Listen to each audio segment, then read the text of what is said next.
네, 그래서 AI 시대가 도래를 해서 이제는 생성형 AI가 우리 산업 그리고 사회 전반적으로 큰 영향을 미칠 것이고, 이것이 생성형 AI 기반으로 해서 각종 산업에 미치는 영향에 의해서 새로운 서비스 시장이 굉장히 크게 성장할 것으로 보여지고 있다는 점을 말씀을 드리면서, 생성형 AI는 디지털 그 자체를 파괴적인 혁신을 끌어가면서 업무 효율 도구로도 쓰일 뿐만 아니라 사람의 의도도 충분히 이해하고, 그리고 이제 노코딩, 로코딩까지 하는 그런 시대가 됐잖아요. 그게 이제 기본적으로 생성형 AI 능력이지만, 이 AI가 학습한 내용에다가 각 전문 분야의 도메인 날리지를 또 학습하고 함으로 인해서 각 분야, 즉 전 산업에 AI를 내재하고 확산하는 그런 방향으로 아마도 여러분들도 그런 것들을 지금 기본적인 지식은 충분히 가졌으리라고 생각을 하면서, 이런 상황 하에서 결국은 이것을 제대로 쓰기 위해서는 결국은 프롬프트라고 하는 것을 우리가 이제 디자인을 해. 물론 프롬프트 엔지니어라는 컨셉이 있긴 합니다만은, 그래서 생성형 AI가 프롬프트를 텍스트나 요즘 멀티모달, 그래서 이제 다양한 콘텐츠를 받아서 그걸 가지고 학습하고 답변을 하겠지만, 어쨌든 텍스트를 분석하는 모델이고, 그리고 텍스트가 입력이 되면 그 의미, 맥락 이런 것들을 파악해서 과거에 얻은 지식을 사용해서 패턴을 파악하고, 그래서 거기에 적절한 답을 주는 형태로 작동을 하기 때문에 결국 프롬프트를 어떻게 넣느냐라고 하는 것이 매우 중요한 의사결정 정보를 받는 그러한 프롬프트의 역할을 우리가 얻어볼 수 있기 때문에, 좋은 결과, 내가 원하는 결과를 얻기 위해서는 명확하고 상세하고 또 필요한 정보를 포함시키는 그런 방향으로 피드백을 받아가면서 하는 그런 방향이 될 것이기 때문에 프롬프트 디자인이 매우 중요하다. 프롬프트 디자인 그러면 생소한 분들이 계시겠지만, 프롬프트 엔지니어링이라는 개념이 일반화되어 있지만, 엔지니어링 그러면 우리가 공학적 컨셉으로 받아들이는데, 지금 여기 계신 분들의 제가 판단컨대 60-70% 이상은 아마 인문계나 사회계나 BIT나 비공학계라고 생각이 됩니다. 그래서 그분들이 받아들일 때는 쉬운 컨셉이 디자인이어서 결국은 엔지니어링이나 디자인이나 같은 개념이지만, 프롬프트 디자인이라는 개념으로 저희는 여러분들과 지금 지식을 공유하고 있다고 보시면 될 것 같습니다. 뉴욕타임즈에서 작년에 이러한 이 사파가 표지에 등장을 했습니다. 이게 보시면 아시겠지만 작지만 그 내용을 보시면 결국은 사람이 고민을 하는데 AI가 내가 도와줄게 했어요. 그래서 도와달라고 그랬더니 얘가 결국은 문서덩이를 쓰레기로 만들어버린 그런 것들이 등장했는데, 그래서 이거를 집어넣어 줬더니 AI가 이걸 이해하고 이게 그런 의미라는 이해를 했어요. 그러면 그렇다고 한다면 이거를 긍정적인 이미지로 바꿔달라. 프롬프트를 잘 집어넣으면 AI가 좋은 대답을 해서 결국은 원하는 답을 얻었다는 이미지의 그림을 그려달라고 그랬더니 연초에는 매우 많은 트라이 앤 에러를 거쳐 가지고 얘가 답을 줬습니다. 그런데 제가 이 자료를 준비하면서 며칠 전에 만들어 보니까 금방 그런 이 답을 내놓은 정도로 AI가 성능이 매우 좋아진 것을 알 수가 있는데,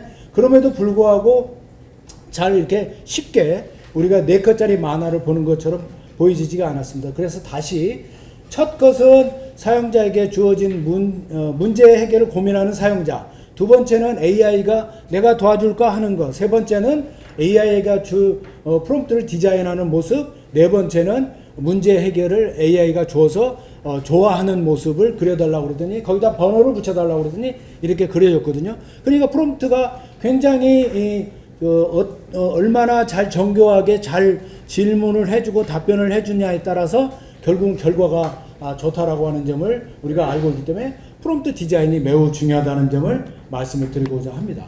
그런 의미에서 본다면 프롬프트 디자인은 프롬프트 구성 요소로 되게 컨텍스트, 그래서 문맥, 맥락 뭐 이런 것들을 얘기하잖아요. 그래서 필요한 상황, 그리고 목표, 어떤 것을 얻을 것인가, 그리고 이제 스타일, 톤 이런 것까지도 넣고 누구를 위한 것이며 참고 자료나 예시를 주고 정보를 제시하는 방법을 잘 지정을 해주게 되면 아주 원하는 결과물을 얻기에 보다 빠르게 할 수 있다는 말씀을 드릴 수가 있습니다.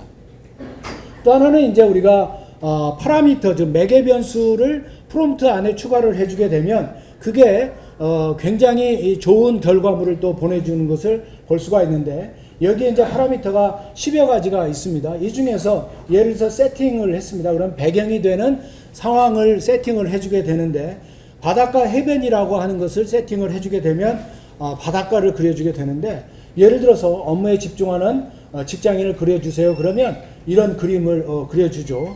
이게 이제 GPT-4.5에서 그려주는데, 달리가 이걸 이제 동원이 돼서 그림을 그리잖아요.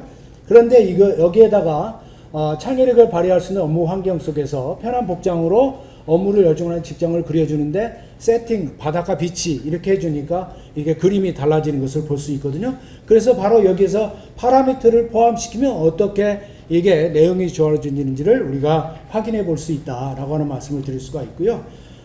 그리고 이제 이런 프롬프트가 중요해지다 보니까 프롬프트를 주고받고 좋은 프롬프트를 올리고 그리고 거래하고 가격을 매겨서 거래하는 그 시장이 마켓플레이스가 있는데, 이 그림에서 이미지에서 보시는 것들은 프롬프트 베이스가 아주 기본적으로 처음 출현을 해서 지금 널리 여러 개의 프롬프트 마켓이 있긴 합니다만은 이런 것들이 있고, AI PRM은 여러분들이 이제 이 구글에서 AI 확장 프로그램이라는 게 있고, 그 중에 AI PRM을 확장 프로그램을 넣게 되면 이 구글에서 이 ChatGPT하고 연동이 돼 가지고 거기에서 만들어진 각종 프롬프트를 이 안에서 올릴 수 있고 거래할 수 있고 사용할 수 있는 그러한 이 확장 프로그램이 AI PRM이다라고 하는 말씀을 추가적으로 드릴 수 있고요.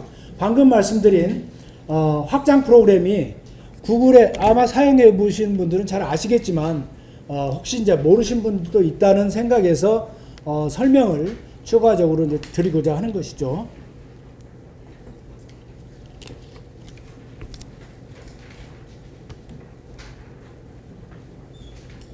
그래서 구글 크롬 웹브라우저를 이용할 경우에 여기에서 이제 검색창에다가 여기에 각종 프로그램이 굉장히 많이 있습니다. 이 프로그램들을 집어넣게 되면 이 프로그램을 설치하게 하고 이게 챗GPT하고 연동이 돼서 거기에 챗GPT의 결과를 옮겨 쓰기도 하고, 예를 들면 챗GPT 노션 같은 경우는 GPT 결과를 노션 안에 저장해서 노션에서 우리가 여러 가지 업무 관리를 하고 있잖아요. 그런 것들에다 이런 것들을 쓸 수 있는 것도 있고, 여기 아까 말씀드린 AI PRM 같은 경우는 프롬프트를 공유하는 템플릿을 플랫폼이라고도 하고 그렇게 하기도 하고, 프롬프트 지니 같은 경우는 자동 번역하는 것도 있고, 그래서 어쨌든 확장 프로그램을 쓰게 되면 기본적으로 챗GPT가 갖고 있는 기능에다가 추가적인 기능을 사용할 수 있다는 말씀을 좀 드릴 수가 있습니다. 특히 이제 GPT-4 이상의 버전에서 MyGPT라고 하는 것이 출현해서 내가 거기에 지속적이고 반복적인 것을 사용하는 프롬프트 설계를 그 안에 집어넣고 추후에 똑같은 것들을 사용할 수 있는 MyGPT를 만드는데, 이게 무슨 프로그램이 아니라 내가 프롬프트를 디자인해 가지고 거기다 저장을 시켜 놓으면 추후에 불러다가 똑같은 것을 해볼 수 있다는 것이죠. 그래서 로고를 생성한다든가, 예를 들면 퀴즈를 출제한다든가, 그리고 또 뭐 다양한 게 있습니다. 어쨌든 그래서 내가 늘상적으로 사용하는 것들은 반복적으로 내 노트를 가지고 불러다가 프롬프트 디자인을 넣어주어서 하는 것도 있겠지만, 여기에다가 MyGPT를 만들어 놓으면 그게 지속적으로 사용될 수 있는데, 이게 GPT 스토어 여기에 축적이 돼서 거래를 하거나 누군가가 다른 사람이 쓸 수도 있는 그런 형태로도 갈 수 있도록, 나만 쓸 수도 있기도 하지만 공유할 수 있는 그런 GPT 스토어가 지금 확산이 되고 있다라고 하는 점을 동시에 말씀을 드릴 수 있을 것 같아요. 프롬프트 디자인 전략 이미 다 아시는 거니까, 그리고 자료도 있으니까 간단 넘어가겠습니다. 그래서 일단은 성공적으로 디자인을 하려면 역할, 컨텍스트, 맥락을 매칭시키는 거, 구체적인 예시를 주면 더 좋고, 간결하게 하는 부분, 그리고 열린 질문을 하면 다양한 것들을 아이디어를 얻을 수가 있지만 질문이 폐쇄적인 게 나쁜 게 아니라 꼭 집어서 답변을 얻어내는 그런 형태도 있을 수 있다라는 말씀을 드리고요. 그 다음에 이제 조건부 프롬프팅은 어떤 특정 조건이 충족될 때만 그 답을 주는 그런 형태도 있을 수 있죠. 뭐 이프문 같은 것이 되겠죠. 그리고 이제 AI하고 상호작용을 최적화하는 데 있어서 역시 명확한 그리고 구체적인 프롬프트가 중요하지만 긴 문장의 경우는 사람들이 따옴표를 쳐가지고 중요하게 인식시켜 주는 것처럼 아니면 구분 표시를 해주는 것처럼 문장을 띄워주는 것처럼 그렇게 간결하게 해주게 되면 AI도 그 사람이 인식하는 것처럼 유사하게 인식한다는 점을 말씀드릴 수가 있을 것 같고요. 그 다음에 이제 싱글턴, 멀티턴 대화 방식이 있죠. 그래서 한 번 간단한 건 한 번 물어보게 되는데 한 번 물어보고 모든 것이 해결될 수도 있겠습니다. 예를 들면 프롬프트 디자인을 처음부터 육하원칙에 딱 잘 설계해 가지고 한 번에 물어봐서 원하는 답변을 얻어낼 수도 있지만 멀티턴 역시 디자인을 해야 되죠. 그래서 대화의 방식을 스텝 바이 스텝으로 하는 또는 내가 잘 모르겠는데 이걸 아이디어를 구하고 결국 해법을 얻는데 여러 가지 과정이 필요할 것 같다 라고 할 때는 멀티턴 방식을 멀티턴이라는 것은 주고받는 것을 여러 차례 한다는 의미가 되겠죠. 그래서 예를 든다면 여기 피트니스 산업이 현대 동양 아이디어를 구해서 여기서 비즈니스 아이디어를 찾고자 한다면 그걸 잠재적인 목록을 쭉 만들고 그 중에서 이제 더 궁금한 거, 더 가치가 있을 것 같은 것들을 찾아가지고 거기에 대해 구체적으로 후속 질문을 하는 그런 과정을 거쳐가면서 아이디어를 만들고 또 아이디어를 만드는 과정에서 실제로 좀 디스커션하는 그런 방향으로 가는 그런 대화 방식도 활용해 볼 수 있을 것이다 하는 말씀을 드리고 아까 말씀드린 멀티모달 프롬프트는 입력하는 데 있어서 텍스트만 집어넣는 게 아니라 이미지도 넣고 음성도 넣는데 예를 들면 가족여행 계획을 수립할 때 텍스트로 파리, 여행 기간, 예산, 가족수, 뭐 연령대 이런 정보를 넣고 그 다음에 이미지로 뭐 예를 들면 에펠탑 근처 카페라든가 세느강 투어 뭐 이런 것들을 사진을 집어넣어주고 음성으로 뭘 집어넣어주게 되면 그걸 종합적으로 분석해서 거기에 대한 해답을 주는 그런 형태의 멀티모달 프롬프트도 최근에 이제 이게 급격하게 확산되고 있다라고 하는 점을 아실 수가 있을 것 같습니다. 실제 사례를 한두 가지 말씀을 드리고 진행을 좀 빨리 마쳐야 될 것 같습니다. 아까 5분 정도 썼으니까 한 3, 4분 써도 될 것 같아요. 아까 몇 분 쓰셨으니까. 손익분기점 분석에 대해서 이제 아시는 분도 있고 개념만 이해하시는 분도 있을 것 같아요. 그러니까 우리가 뭘 사업을 시작을 할 때 돈이 들어가잖아요. 그러면 돈이 수익이 나오는 시점은 들어가는 시점보다 뒤에고 뒤에보다 훨씬 더 뒤에가 있는데 만약에 여기에 그 돈의 현재 가치로 계산할 경우는 순현재 가치로 계산할 경우는 조금 더 복잡해지겠지만 어쨌든 월간 여기 얘는 생성형 AI를 도입하는데 회사에서 뭐 비용이 들어가지 않겠어요? 물론 요즘 뭐 이 챗GPT나 이런 것들을 쓰면 많은 비용은 안 들어가지만 회사는 또 정보 보호 문제가 있기 때문에 결국은 자체적인 솔루션을 도입하는 그런 시기로 기업들은 가는 것 같아요. 그래서 그럴 경우에는 그러면 그 초기 투자비라든가 아니면 지속적으로 되는 고정비에 대한 감가상각 이런 문제가 있을 수 있고 그 다음에 월간 1인당 사용료가 있겠고 그 다음에 그것으로부터 얻어지는 매출액이 있을 거고 비용 절감분이 있을 거예요. 그런 것들을 이제 생각을 해보고 학습용입니다만은 그렇게 해서 기획을 초반에 하는 겁니다. 그래서 몇 가지 좀 고민을 좀 한 다음에 그런 다음에 나는 전략기획장인데 AI를 도입할 때 이게 손익분기점 시점이 몇 명이 사용하게 되면 이게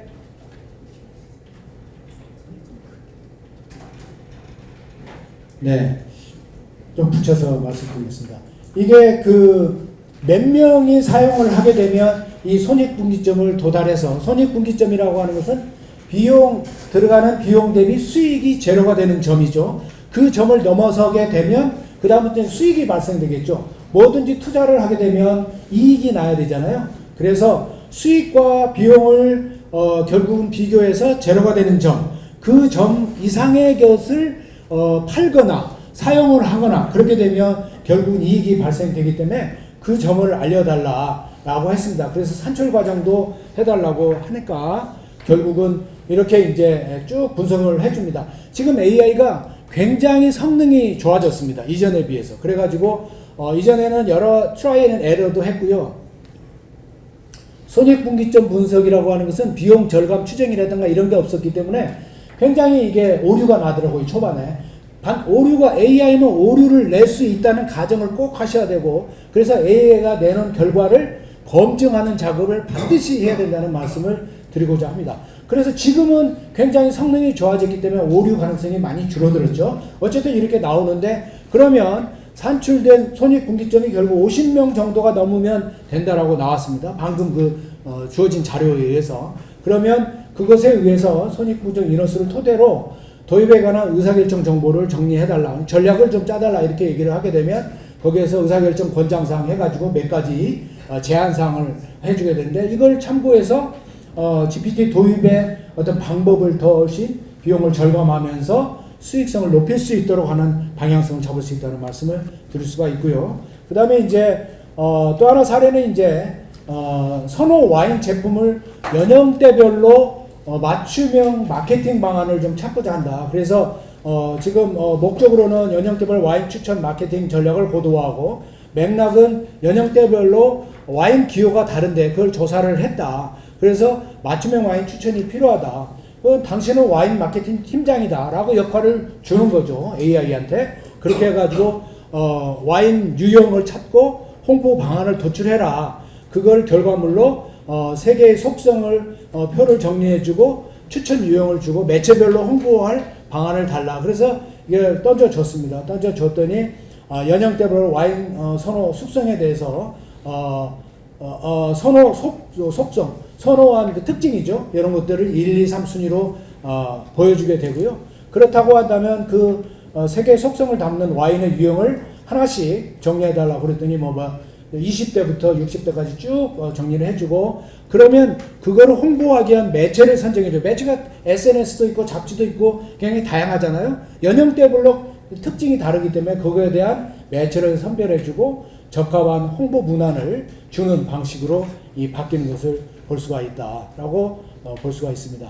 근데 협업을 위한 지혜를 간단히 정리를 해두면, 어쨌든 AI는 지속적으로 널리 쓰이는 AI가 될 것이며 생성형 AI가 이걸 앞서 갈 것이다. 그러나 우리가 윤리 또 설명 가능한 AI를 잘 활용을 해야 되고, 이제는 로봇이라든가 스마트 기기, 증강현실과 AI가 결합되면서 또 다른 차원으로 갈 것이라는 얘기를 할 수 있으면서, 지금 여러분들 AI로 인해서 데이터 센터라든가 이런 데서 AI 학습이라든가 이것 때문에 전기가 엄청나게 쓰이고 있죠. 그러다 보니까 원자력이나 석탄 이런 것들이 다시 얘기가 되고 있는데, 여기에 기본적으로는 지속 가능한 AI를 위한 에너지의 문제, 이게 앞으로 의사결정에 굉장히 중요한 요인이 될 것이다. 이런 얘기들을 하고 있고요.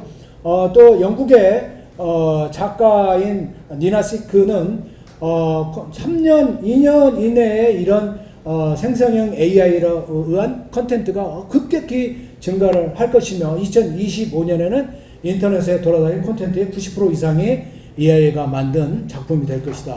이렇게 얘기를 했습니다. 그리고 이제 빌 게이츠를 비롯한 여러분들이 잘 아시는 주요 기업의 CEO들이 결국은 AI가 모든 우리의 일상을 바꿀 것이며, 기업의 비즈니스 모델도 혁신적으로 바꿀 것이며, 우리의 삶의 경험을 바꿀 것이며, 모든 산업을 다시 한번 업그레이드 시킬 것이다. 그렇지만 이제 일론 머스크, 우습게도 일론 머스크는 규제가 필요할 것이다. 더 큰 위험이 있을 것이다. 라고 하는 얘기까지 했다는 말씀을 드리면서, 여러분들 내비게이션 믿다가 가서 굉장히 약속을 못 지키는 그런 사례 경험도 하셨죠. 결국은 AI도 똑같다. 우리가 AI로부터 사람이 같이 커뮤니케이션 하면서 AI를 잘 활용해야 되겠지만, AI를 잘 활용하려면 기존의 고정관념, 이것을 벗어나고, 그 다음에 AI를 잘, AI의 결과물을 믿을 수 있게 잘 우리가 활용하는 능력이 필요하다. 다만 이제 AI는 완전히 새로운 아이디어, 완전히 새로운 개념, 이거는 만들 수 없다. 결국은 사람이 만들어 놓은 거, 그걸 학습한 결과를 얻어내는 거기 때문에 우리가 생각하지 못한 것은 주지만 창의적인 것은 결국 사람의 역량이다. 그래서 AI로부터 신선한 아이디어, 영감을 획득하면서 나의 역량을 키워나가는 것이 무척 중요하다는 말씀을 드리고, 여러분들은 아이디어 창출할 때 디자인 싱킹 컨셉을 많이 들으셨을 것 같은데, 그때 이제 고객의 여정 맵 같은 것들이 있잖아요. 그럴 때 공감하고 문제 정의하고 아이디어 발상하고 프로토타입 만들고 테스트하는 과정에서 AI가 무지하게 많은 역할을 주면서 이런 아이디어를 만드는 데 있어서 엄청난 효율을 높여줄 것으로 말씀을 드릴 수가 있을 것 같아요.